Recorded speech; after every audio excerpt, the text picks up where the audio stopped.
మొదటి రాజుల గ్రంథము 3వ అధ్యాయము. అంతలో సొలొమోను మేలుకొని అది స్వప్నమని తెలుసుకొనెను.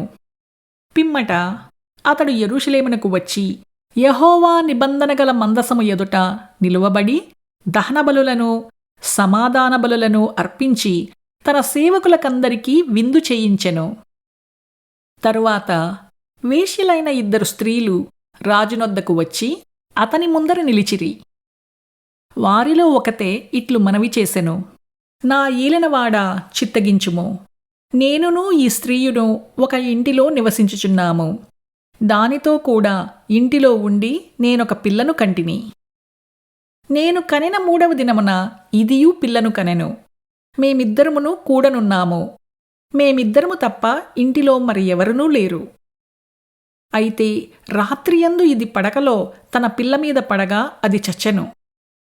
కాబట్టి మధ్యరాత్రి ఇది లేచి నీ దాసినైన నేను నిద్రించుచుండగా వచ్చి నా పక్కలో నుండి నా బిడ్డను తీసుకొని తన కౌగిటిలో పెట్టుకొని చచ్చిన తన పిల్లను నా కౌగిటిలో ఉంచెను. ఉదయమున నేను లేచి నా పిల్లకు పాలియ చూడగా అది చచ్చినదాయెను. తరువాత ఉదయమున నేను పిల్లను నిదానించి చూచినప్పుడు వాడు నా కడుపున పుట్టినవాడు కాడని నేను తెలిసికొంటిని.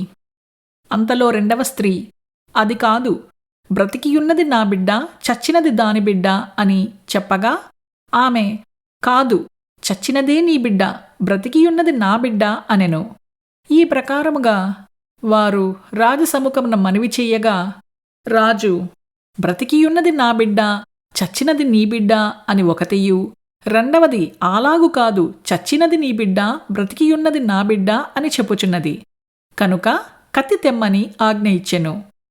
వారు ఒక కత్తి రాజు సన్నిధికి తేగా రాజు 2 భాగములుగా బ్రతికియుండు బిడ్డను చేసి సగము దీనికిని సగము దానికిని చెరిసగము ఇయ్యవలసినదని ఆజ్ఞ ఇచ్చెను. అంతటా బ్రతికియున్న బిడ్డ యొక్క తల్లి తన బిడ్డ విషయమై పేగులు తరుగుకుని పోయినదై రాజునొద్ద, నా ఈలెనవాడా, బిడ్డను ఎంతమాత్రమూ చంపక దానికే ఇప్పించుమని మనవి చెయ్యగా ఆ 2వ స్త్రీ, అది నాదైనను దానిదైనను కాకుండా చెరిసగము చేయుమనెను. అందుకు రాజు, బ్రతికియున్న బిడ్డను ఎంతమాత్రమూ చంపక మొదటి దానికియుడి, దాని తల్లి అదే అని తీర్పు తీర్చెను. అంతటి ఇశ్రాయేలీయులందరూ రాజు తీర్చిన తీర్పును గూర్చి విని న్యాయము విచారించుటయందు రాజు దైవజ్ఞానము నొందినవాడని గ్రహించి అతనికి భయపడిరి.